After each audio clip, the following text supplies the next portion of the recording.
Welcome back, everybody, to another episode of SVT. What's up, Vince? Tyler? What's up? What's going on? We're minus the Tim. He's having internet issues. The damn guy's already taken vacation sick days. What the hell? Damn it. Damn it, hell, Tim. When you listen to this, you're gonna laugh. Anyway, big football weekend. We got to jump right into it. We're just going to start with the NFL. Vince, do you want to go through the scores? Yep, let's do it. Let's dive in. Thursday night, Cleveland beat Pittsburgh 29-17. On Sunday, the Sunday slate of games, Chicago beat Houston 23-20. Miami outlasted Buffalo 21-19. The Cincinnati Bengals beat the Jets 27-12. Indianapolis surprisingly beat Kansas City 20-17. Carolina over New Orleans 22-14. Minnesota beats Detroit 28-24. Baltimore over New England 37-26. Jacksonville all over the Chargers, huge upset 38-10. Atlanta beat Seattle 27-23. The Rams over Arizona 20-12. Green Bay barely surviving against Tampa 14-12. And now it's time for our boys. Tyler, your boys in Philly, they win against Washington 24-8. The Carson Wentz revenge game did not happen. How are you feeling? We had 8 sacks. 8 sacks, 4 of them in the first quarter alone. I would say that game was buttoned up by the second quarter, and I was able to drive home comfortably from LA. It's always nice. No pressure. Just, focus on the road, not have to, white knuckle it through a close game. So that's good. Good for you. Also, before you jump into your two teams here, because I know we're going to be on this for a while here, you said Jacksonville and the Chargers was a surprising win for Jacksonville. I do have to say Trevor Lawrence is starting to be on my radar. He's coming along as a not a bad quarterback. That just tells me that Urban Meyer was a really bad coach. But also in the Chargers defense, Herbert, was playing with cracked and fractured ribs, and their number one wide receiver was also out of the game with a hamstring injury. So yeah, they were pretty much handcuffed. Yeah. So go ahead. I'm ready. I'm ready. Sam, you want to go first or me? You go first. We did Raiders first last time, so you go. That's true. Okay, so in the Sunday night game, the 49ers took a giant shit in Denver 11-10.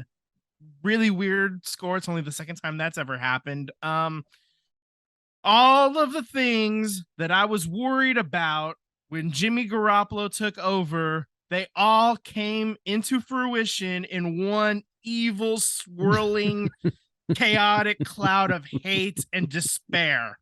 I was seriously concerned about, Jimmy having a bad Jimmy game, and it got so bad that bad Jimmy bailed out bad Jimmy when he stepped on the back end line causing a safety before throwing a pick six that ended up not happening because of the safety. So way to go, bad Jimmy. Really bailed out even worse Jimmy on that one. God damn. Dan Orlovsky is running victory laps on Twitter now because he's not the only one that ran out of the back of the end zone. And I know those plays are different. Like, those were definitely different situations. But what the hell is up with that play call? You're calling a play action pass that's going to, Jimmy's basically going to be in the back of the end zone anyway on that kind of a play. I look at Jeff Wilson, who was running 6 or 7 yards a clip. No.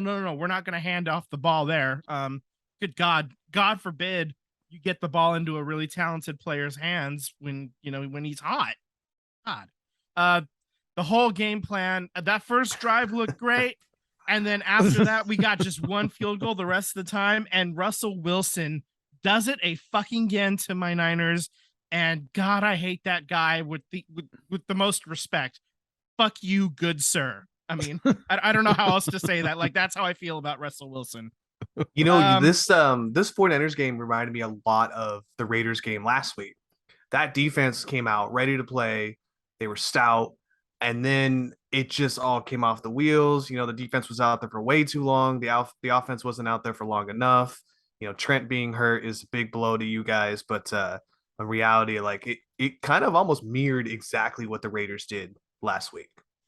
yeah, this is all of these things that I'm saying now. You heard them before, but substitute Sam and Raiders. But I mean, it was not a fun game to watch. Even like if it's close and you lose, in even a mediocre scoring game, like it sucks. But this game was just so boring and plenty of penalties to go around again.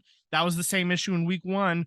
I thought they cleaned it up in week 2, but apparently it's just, it's going to be something that the Niners are going to have to deal with, I guess, is all of these penalties too. And the turnovers. This is a game that the Niners should have won. The Niners should be 3-0. Instead, they're 1-2. They're only a game out of the lead for the NFC West because the Rams had they lost to Atlanta. Oh no, that was last week. The Rams lost at some point, I think, but they're still right there. They're the Niners are still in it, but when you've got a quarterback who runs hot and cold, he's like, a rhythm quarterback, and if his rhythm gets disrupted, that's when bad Jimmy really shows up.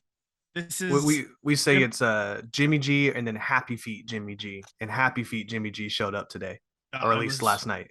Yeah, dancing penguin motherfucker. Like, yeah. So I really miss Trey Lance. I mean, I know it's been 1 week, and Jimmy's gonna obviously have much better games than what he showed on Sunday night for the entire nation to see. But this is what they're going to be talking about. And this is exactly the kind of game that basically proved my point. Like Jimmy's floor and Trey Lance's floor, they're not the same, but the ceilings is really different because we talked about Trey Lance's ceiling when Trey got injured, and Jimmy can't do the stuff that we talk, like the stuff that Trey is capable of with the mobility and, being able to make a play with his feet when necessary, even just escaping pockets to, throw it away or live for another down. This is going to be interesting. I think the Niners end up maybe, 9-8, 10-7. I mean, they're definitely still capable of getting into the playoffs, but any aspirations for a Super Bowl, I know that bad Jimmy is going to show up and ruin it for me. And feel like that's okay. I feel like you're a little too hard on Jimmy, and you have every right to be. It's your opinion, but the reason why I'm saying that I feel like you may be a little too hard on him, this guy didn't even get the playbook in the off season because he thought he was going to be gone. He didn't show up for training camps because he thought he was going to be gone. And then the first game that he was able to come back, to be fair, the other team didn't game plan for him. So the whole entire dynamic of the offense changed once Jimmy came into that game. No, absolutely. And I will give you the not working out during training camp. I'll give you that piece. But the playbook argument, I will not let slide because he's been in this system. There might be specific like individual plays or whatever, but he knows how to call whatever play Kyle Shanahan gives him. He knows generally what plays happen where, like, he knows this playbook. He's been here too long to know. He didn't even need the playbook to be able to know how to call a Kyle Shanahan play. And I know that those plays are long, but he knows the cadence or whatever. So I do not subscribe to that argument. Also, too, Vince, to I've been on the Jimmy bandwagon a little bit on this show, so, but a little, to criticize Jimmy a little bit about the playbook is, especially on opening drives and your first drive coming out of the half, a lot of times you can have a scripted plays, at the beginning of the game, what your first 10, 15, 20 plays are going to be, and not looking sharp on those first 10, 15 plays. Like, you should have came out like gangbusters, and even coming out of the half, just to manage 10 points, not good enough. These are going to be the days that all the people that wanted Jimmy gone for whatever reason, this is gonna, see, I told you, and that's what Vince is saying, right? Like his whole point is, see, this is bad Jimmy. I still think though, even within the bad Jimmy, you still don't have the feeling that your season is lost. You just heard Vince say at 1-2, we're still in it. They could get on a streak, and so because we've seen Jimmy get hot, 5-6 weeks straight, and they're right back in it. Last year the Niners were 3-5 with Jimmy, and then they turned it around in the second half. They ended up 10-7. So I mean, this is not over by any means. I'm just saying that the Niners winning a Super Bowl is over at this point, because Jimmy's not consistent enough to make it through 4 games, because you're probably going to be playing on wild card weekend. I don't see them getting the number 1 seed. So, it's funny how the tables have turned, because I was high on the 49ers. I didn't pick them, but I really wanted to. And like I said, I didn't pick them because I didn't know what Trey Lance was going to be like. And obviously we're going to have to wait another year, maybe 2 years to see what that's really going to be like. But I maybe growing up as a kid, being an A's fan and a Warriors fan, even though my Eagles have won a Super Bowl, I'm still like weary about jumping on the bandwagon of like, this is going to be a good year for us, and like we might be going all the way. But God, we look good last week, we look good this week, and I might be jumping on that bandwagon. But it's funny because I had no thoughts of the Eagles going to the Super Bowl or making a big playoff run. I definitely had the 49ers making the playoffs. I don't know about a long playoff run, but certainly maybe better than what the Eagles were going to offer. But hell, maybe we may have seen you guys. Who knows? It's funny how sports work that way. They just the whole table flips onto it. And I don't know. I mean, I'm not going to rule it out. Each team, if they won, they were tied for first. So you're not out of it. You're just, you're in second place. You got to keep that as a positive notion going forward, that, a weird game with a weird score doesn't happen all the time. Throw it in the bin, move to next week. And I think if Jimmy shows up like this week for next week, then we got cause of concern for me. I think that's all fair. Yeah, so I think that's enough Niners for now. My blood pressure's, want to try to get that under control. So let's move on and ruin Sam's blood pressure. The Raiders fall to Tennessee 24-22, and now the Raiders are the only 0-3 team. Sam, I ask you this every week, and it's a similar answer. How are you feeling, bud? The disappointment continues. Just one of the most disappointing starts, I think, to a Raiders season of all time. Really, I mean, historically, really, like from a historical point of view, this is probably the worst 0-3 start possibly to an NFL franchise in a very long time. What was riding on the line is, this the whole John Gruden thing is still going on with the NFL and the lawsuit and why he left the Raiders or had to leave, whatever that is. And then getting Josh McDaniels with the history of the New England Patriots and what he did to the Broncos and all of this stuff. And then you get this general manager, you basically bring last year's roster back. You bring pretty much John Gruden's roster back. And a lot of people said, there's some key players, there's some key components, and you brought in these coaches, and I was drinking the Kool-Aid, and they just don't look sharp. They don't look disciplined. They look lethargic. Just a lot of, they're a play or two away from winning all of these games, but it's just a game full of mistake football. Can't execute at the biggest moments. 3rd and long, offensive line. Derek Carr, is I don't know what it is. He's not getting the ball to his receivers. Like 1 week this receiver has a big day, the next week it's a different guy. But you kind of see in each game 1, Devontae Adams went off, had a great debut. Game 2 was absent, what, four to six targets, something like that. He wasn't even targeted enough. Waller hasn't really had a big game at all. And then last week was Hollins was their, leading wide receiver. So I think they he led this week too. they're just not consistent. They're just too inconsistent. I don't think they have an identity. Maybe that's because they're learning this offense and everybody's learning how to play together. None of these guys were on the field together during preseason. So I think they came into the season a little bit overconfident, thinking that they were just going to blow teams, out the stadium with having a high octane offense and a marginally improved defense. I still think the defense is improved. Unfortunately, this last week, the first half, the Titans had their way with the Raiders defense.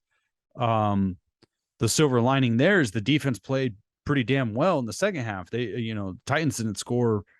I don't think they scored any points in the second half, maybe a field goal.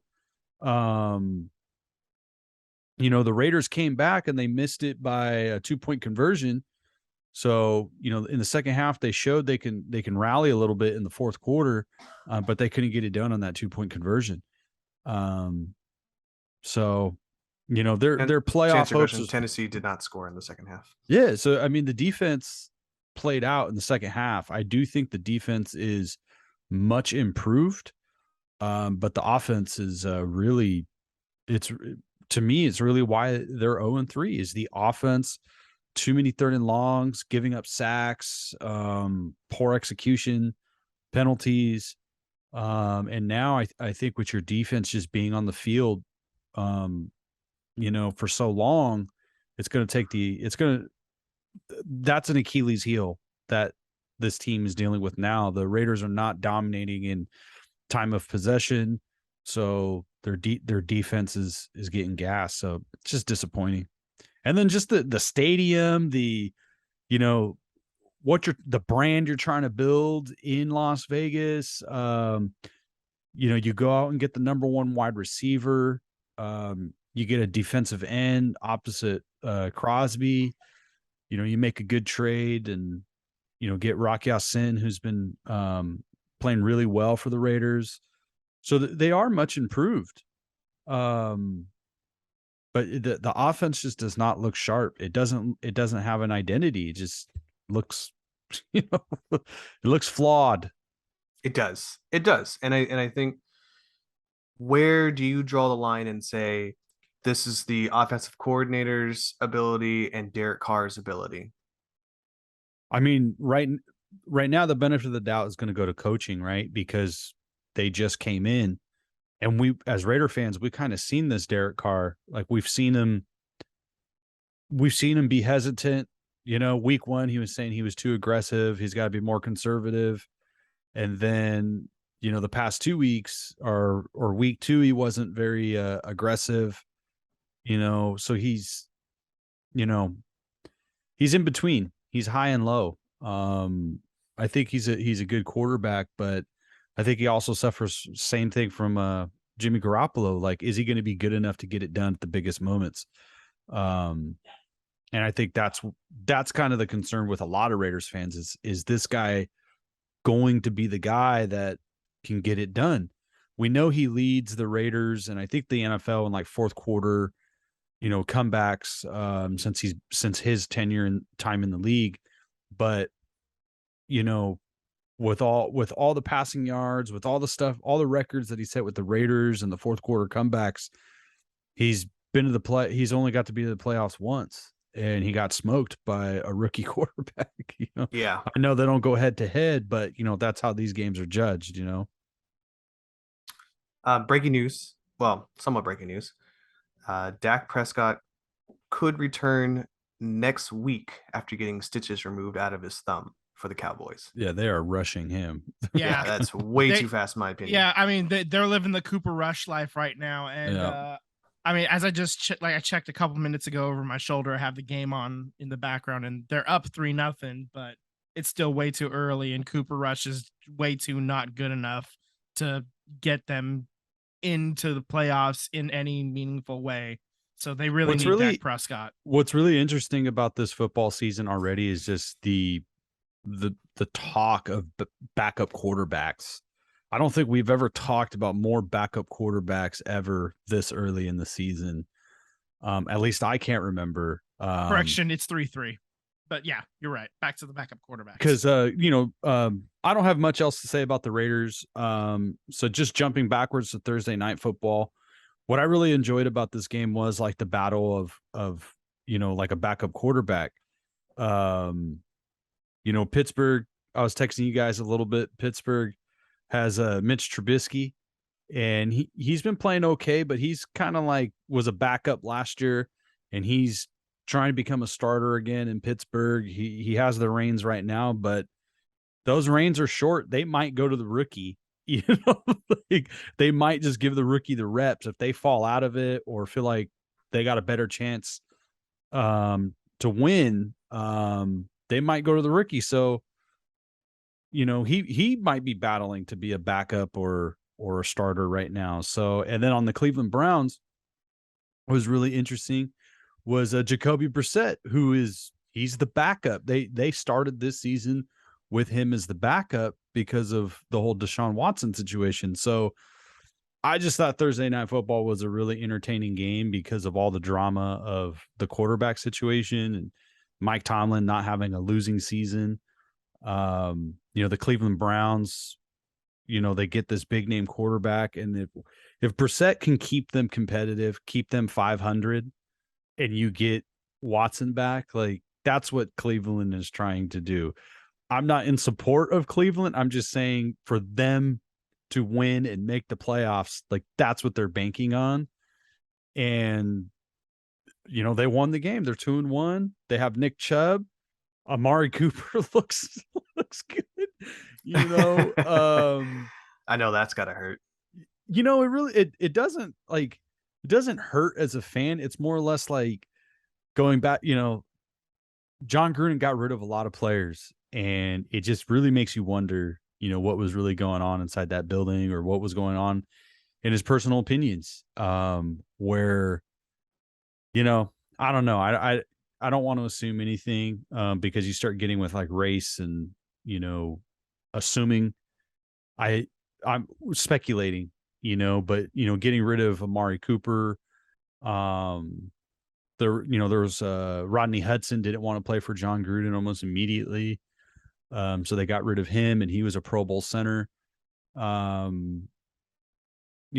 It's interesting that there's a few Raider players that have moved on and look pretty good, and I know Amari Cooper had his criticisms in Dallas, and, they moved him, to the Cleveland Browns.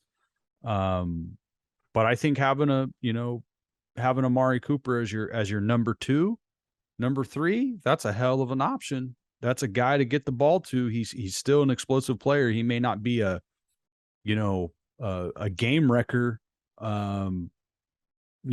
Insert, name Cooper Kupp. Maybe he's not a Cooper Kupp who's like a game wrecker. But he's pretty good. I'd like to have him on this team, So I just thought Thursday Night Football was interesting. This whole season has been about the backup quarterback. It seems like Jimmy G and stepping in for Trey Lance now. New England might be there. Mac Jones doesn't look very good this season. No. He forgot how to play. He's also has an ankle injury. He's out. Yeah, he got hurt toward the end of that game, so it's looking dangerous. And Tua's out next week, right? Like, what's going on? Like the video of Tua, if you get a chance to watch it, check it out. He doesn't really necessarily get sacked, but he gets pushed backwards after throwing the ball. And when he lands, he snaps his neck and hits his head on the ground.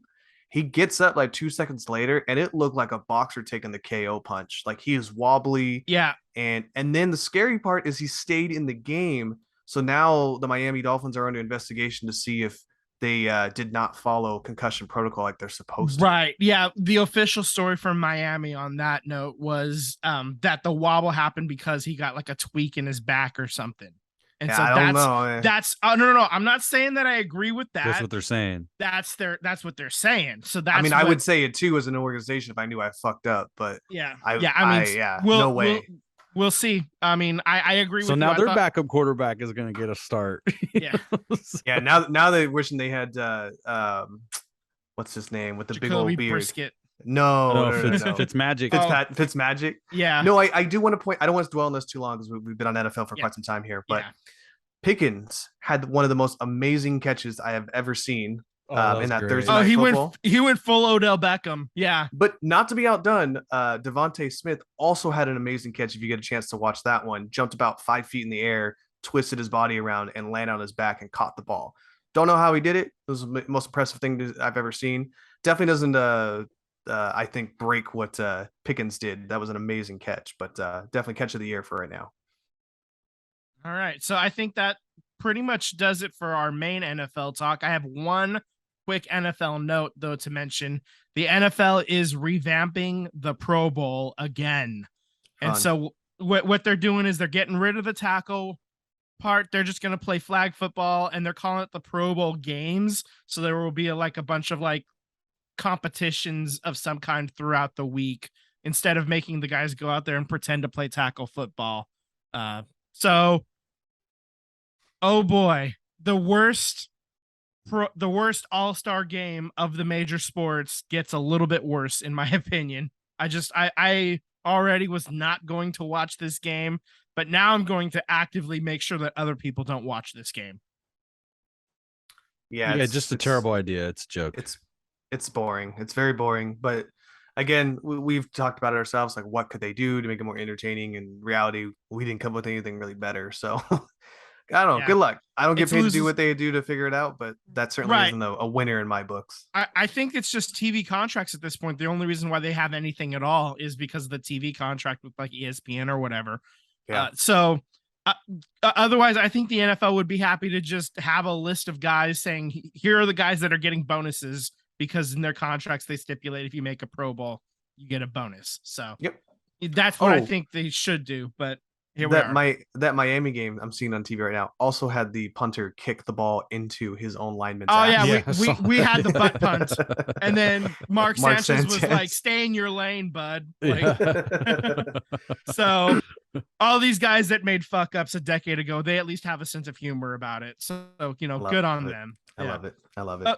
Okay, so I think it's about time to switch gears. Sam, what are we talking about now? We got MLB. Let's do baseball, huh? Let's do it. MLB, yes. Yep, clunky transition, activate. All right, so the big story, Albert Pujols hit home runs number 699 and 700 in the same game on Friday night in LA against the Dodgers. So good for Albert. This is what we were waiting on. We predicted that this would happen.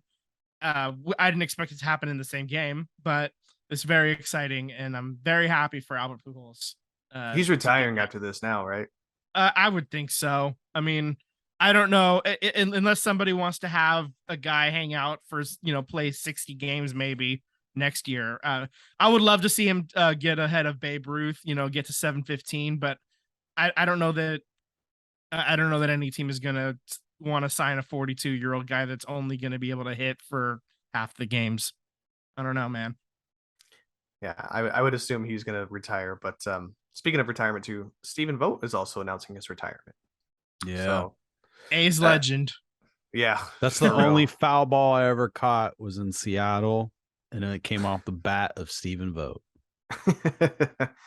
And then on top of that, another retired player, Buster Posey, is now becoming the first former player to be a principal owner and on the board of directors for the Giants. Yeah. So that is such a Giants move. You know that? It's just bring their guy back. I mean, I get it, and good for Buster. I mean, they paid him enough money that he's able to do it.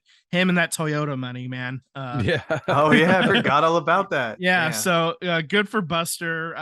They filmed that in my hometown too. He's gonna start making. I was gonna ask you guys this last week about when we were talking about the Warriors. Is when Curry retires, don't you think the Warriors would be a basketball franchise that got the Curry, Clay, Draymond, Andre, like who those players, I think specifically to like get ownership in the team. Like, don't you think they would want those guys? I would think the Warriors would try to work something out when they're retired that they're part owners. Because we saw like through the years, like Laker players stick around the franchise and be a part of it. Magic, I know he wasn't the greatest GM, but he's been around the franchise as an ambassador. I could see the Warriors totally doing something with Curry, specifically about ownership. I can, as long as it doesn't happen exactly as your example with the Lakers, with Wilt Chamberlain kind of phased out of it, didn't want to do it anymore. Magic Johnson was not ideal in that situation. So as long as it doesn't affect the day-to-day operations or, what's going on behind the scenes, I'm all for it. But I do not want what happened with the Lakers. Yeah, what I want I don't think he would be a day-to-day operation. I think he would be like, I don't think Buster Posey is going to be a day-to-day guy. I think he's just on the board of directors. So when hey, we're going to go and make an offer on, Aaron Judge, should they, he's going to have a voice in that room. And I think Curry would have a voice on insert big time free agent, 15 years from now or whatever. Sure. I actually look at what Magic Johnson did, and he ended up buying into the Dodgers. And I'm wondering, could we convince Steph Curry to buy into the A's? Yeah, that's what I want. That's what I want to see. That's a good one. Yeah, I would like to see that too. We talked about him being, like on his way to being a billionaire, like with that contract with Under Armour. So it could be fun, him reinvesting in the East Bay in Oakland and getting John Fisher the fuck out of here. That would, that's the big question mark. You would have to wait for him to get out of here. Like, there's no way anything's happening until John Fisher's out of the picture 100%. Right. And John Fisher's not going anywhere until a new stadium is built, no matter where it is, because he's going to want to own that land and make some money off of whatever else they build around there. So yeah, speaking of the A's last week, they actually went 3-3. They took 2 out of 3 against Seattle, dropped 2 out of 3 against the Mets. The one game they did win was against Jacob deGrom. Big win. So that's huge, I think they won like 10-4 or something. Yeah, it was pretty lopsided too. I mean, you always get those kind of things happen in baseball. So, but it was nice to see, them not get embarrassed by a team that's leading their division heading into the playoffs. So this is really, a nice little way to end the season, I guess, is if they're playing, they're playing fairly well considering who they are and who their opponents are that they're playing. You got a lot of, the Mets are a scary lineup. That's why I jumped onto their bandwagon, So yeah. He's just rubbing salt in the wound because my Padres may not make it. I haven't checked the standings yet. Where are they? Let's do that. Just look at wild card standings. Don't even look at standings. The Dodgers already clinched that. They clinched that while I was in LA. Every division except for the NL East is basically wrapped up. I don't know if it's like not officially, but like congratulations to Cleveland. I did not have them on my bingo card to clinch and win that division. No, that's great for them. Yeah, so the Padres, I mean, you're worrying about the Padres. They're still a game and a half up. They're holding the second wild card spot. The Phillies are holding the third and final wild card spot. The Phillies have a game and a half lead on the Brewers. So the Padres have three game wiggle room. Sam's Cardinals are leading their division by several games, probably about 10 or so. Let me check that. Hit that button. 6.5 games. I take that back. But I mean, Cardinals are cruising. The Mets, they only have a game and a half lead on the Braves, but Braves are a really good team. The Mets are a really good team. So it's going to be a lot of fun going down the last 10 games, give or take. So shout out Matt Olson. Lots of former A's on these teams. And Robbie Grossman, who's also on the Braves. Yeah, Robbie Grossman. Fuck that guy. Is there anyone else on the Braves that was on the A's? It's just those two, yeah? Well, yeah, Matt Olson and Robbie Grossman, I believe, right? So one more? I haven't looked at the Braves roster recently because I don't need to. How did the I- Giants do What's this week? behind me is not important. Great Italian racing motto. Don't worry about what's behind me. How did the Giants do this week? The Giants, they actually did really well this week. They went into Colorado and won a 4-game sweep, and then they took 2 out of 3 in Arizona. So One or one? We're gonna do this every week. No, I think the moving Giants. on. I think the Giants played last night. The 49ers game looked like a Giant score at one point. I think it was 10-7, wasn't it? 10-5. 10-5. Yeah, And that they're still like way out of it. Like they're nowhere close. They're below 500 too, right? yeah, the Giants are done. They're Yeah. they're cooked. They're 75 and 78, so they're getting real close to getting back to 500, and I think that's the goal. I mean, they're 31 games behind the Dodgers. Oh my god, the Dodgers are so sick. That just proves that like literally everything went right for the Giants last year. That's how they got to 107 wins. You make some good decisions. You let the computer make some more good decisions for you, and then you just get a bit of luck and 107 wins. I mean, I think we all had them at least hunting in the hunt for a playoff spot, but I mean, it just really like flipped it. Like everything that was going great for them last year has not gone well for them this year. So, Yeah. I mean, they're just fighting to get back to 500. And if they get back to 500, I think that's probably a successful season, because I think it's only been like a couple of times in Major League Baseball history where a team has won like 100 or more games and then went under 500 the following year. So like this is the kind of history that you're trying to avoid. And if you're the coaching staff, you're the general manager, you're trying to keep your job, this is something that you want to avoid. So being on that kind of a list. Yeah. Anything else for the good of the order for MLB? Nope. I think we're good. I think we're good.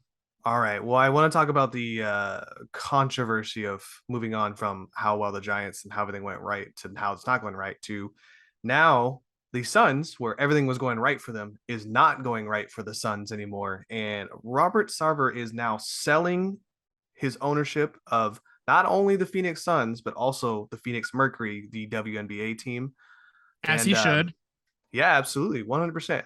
I wanted to just say congratulations to us. I think it was all because of us. Our podcast last week motivated him to sell his team. He heard the SVT podcast and said, I got to move on. So congratulations, guys. Yeah, those jackasses in the Bay Area really made some solid points, and I need to just get out. Well, yeah, I mean, and this is going to be some terrible, like, harsh punishment on him. He has to take $1 billion to go away, however much he ends up selling for.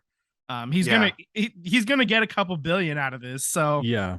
you know, I have no sympathy for him. You know, go cry into the sunset with your ill-gotten gains, you son of a bitch. I'm on one today. I don't know, man. And the This is fun. Celtics. Yeah. So I'm gonna get into this. I'll take the lead on this Ime Udoku situation here. Now, again, I would like to stress before I continue with this here that we are by no means saying that anything is factual because we don't know what is happening. I can only tell you what has happened and what we assume may have happened. So first, I'm going to tell you what had happened here. We are not journalists. We're We're just just want to make reading sure a bunch of Reddit, and I don't here are want the anybody to breadcrumbs. text me. I don't want anybody to text me on Wednesday and be like, hey man, is that really what happened? Like, I don't know. I have no idea. So Here are the rumors. exactly. We'll get into the rumors. I will get into it. There is some juiciness to it, and I wish I knew more, right? So first things first, Ime has been suspended by the Boston Celtics for the upcoming season. Most likely won't be on the team or any NBA team going forward. But that being the case, he has been suspended for having a relationship with a Celtics staffer. The Boston Celtics, according to what I've read, was that the staffer blew the whistle onto it, and instead of investigating internally and having the league offices get involved and could hamper whatever else the team may be having on, they hired a lawyer to get into it and have found that the results have been not so positive. They've said that they've had a consensual relationship Turns out it may not have been so consensual, seeing as how the staffer was the one that blew the whistle. So, getting into it here, looking at my little notes that I wrote so I can keep up with you guys here. One of these situations was, we don't know who the person is, but the staffer that was in this relationship with the head coach was also in charge of dealing with the team's travel arrangements and each individual person's travel situations. So Nia Long is who Ime was, in another relationship with and engaged with. She decided to be moved to Boston with her son, and the staffer was the one that set up the arrangements of moving her to Boston.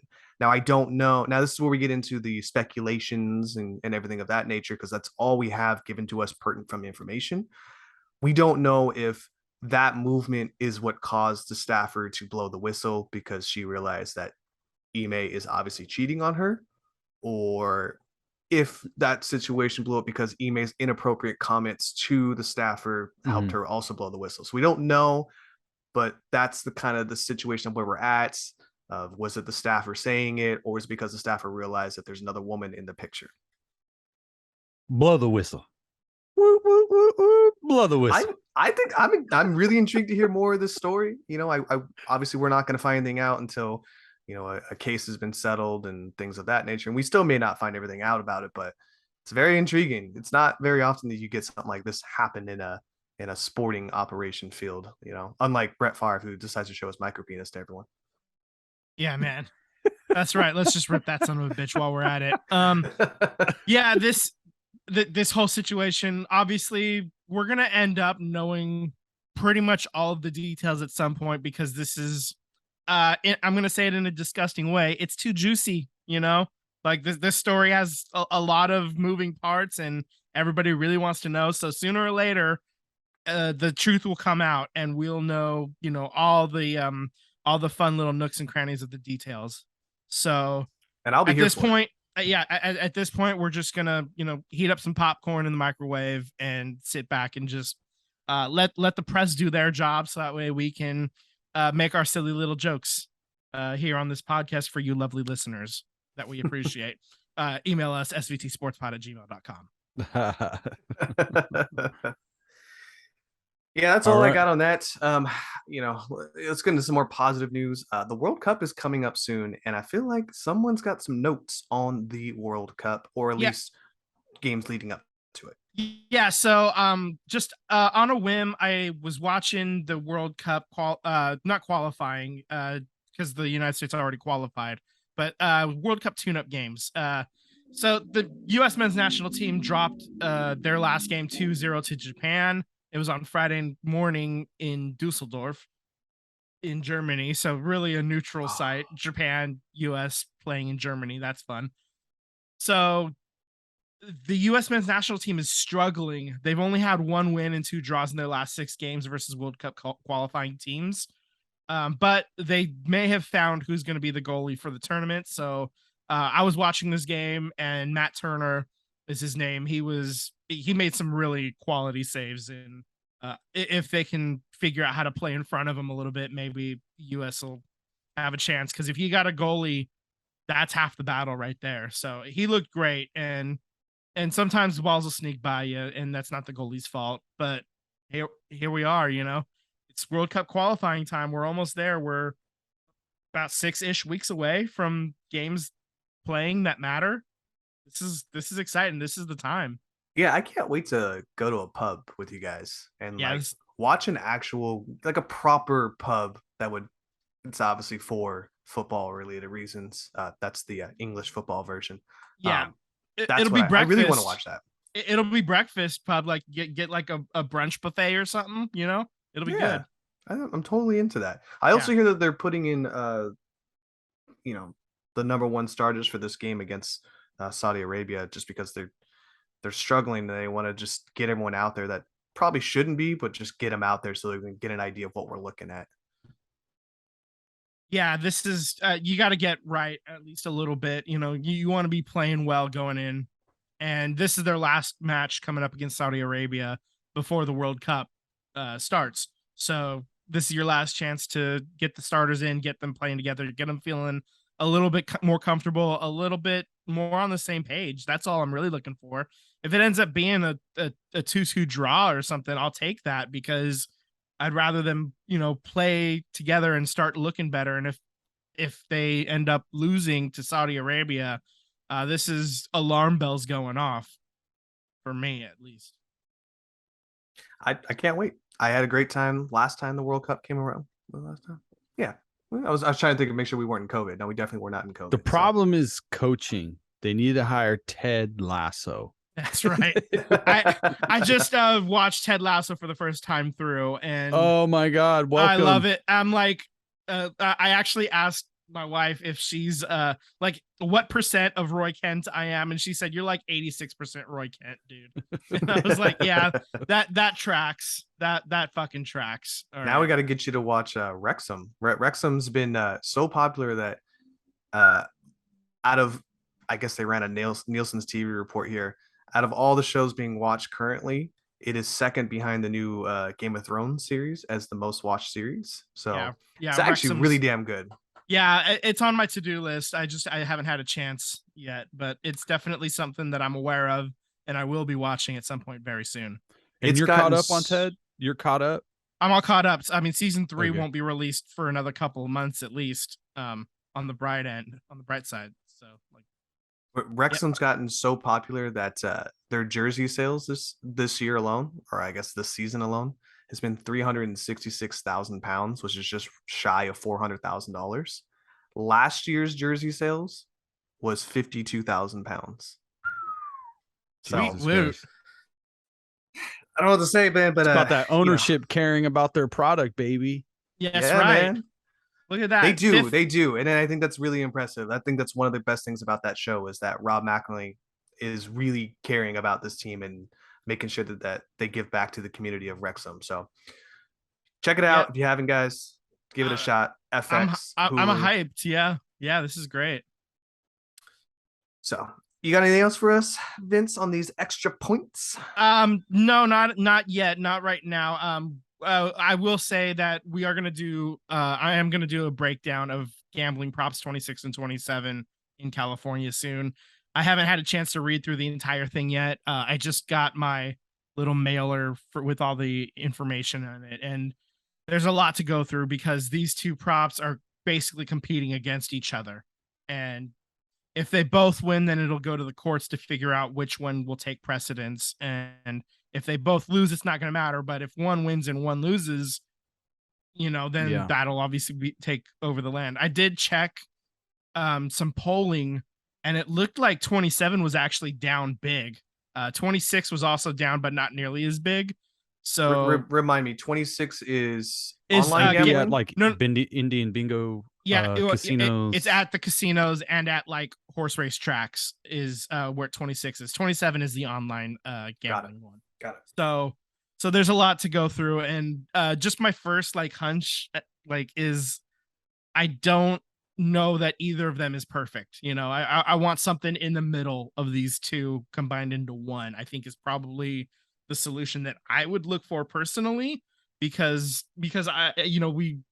us whiteys have really screwed over the Native American tribes for a long time, and the casinos are sort of we gave them a blanket.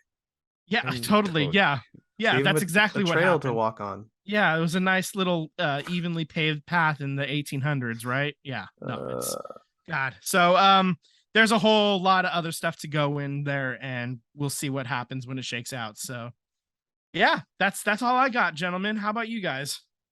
I'm good. That's all I got. I did want to point out there were some interesting NBA moments today that involved basically media day. Some couple of good nuggets was Kyrie Irving said that there wasn't many offers for him and that teams were concerned about his commitment and he thought that was unfair. So that's fun. The other nugget I heard was I want to jump in on that real quick. Just that I think it's unfair that he's spouting really bad, incorrect information about, I agree. like about flat Earth and vaccines and all that stuff. So tough titties. I don't know. Yep. I agree with you. Kyrie Irving is not on my radar of a player that I condone or appreciate as a person. Yeah. So the other one that I thought was great was that Russell Westbrook came out and they asked him about his relationship with the Lakers, and his comment was, "We all do a job. Sometimes people don't like you at your job." Oh shit. That's so good. Oh man. At least he's aware. At least he's self-aware, unlike Kyrie, you know. Yeah. Give me a superstar that knows exactly what he is and what the situation is at the Here's very the problem. least. They don't like me. Yeah. I'm the problem, guys. It doesn't It's no problem. It's not. It's very oil and water. Like Yeah. we were thinking that something like Russ this might is like happen the when they made the ultimate- play. The most truthful. It's not you. It's me.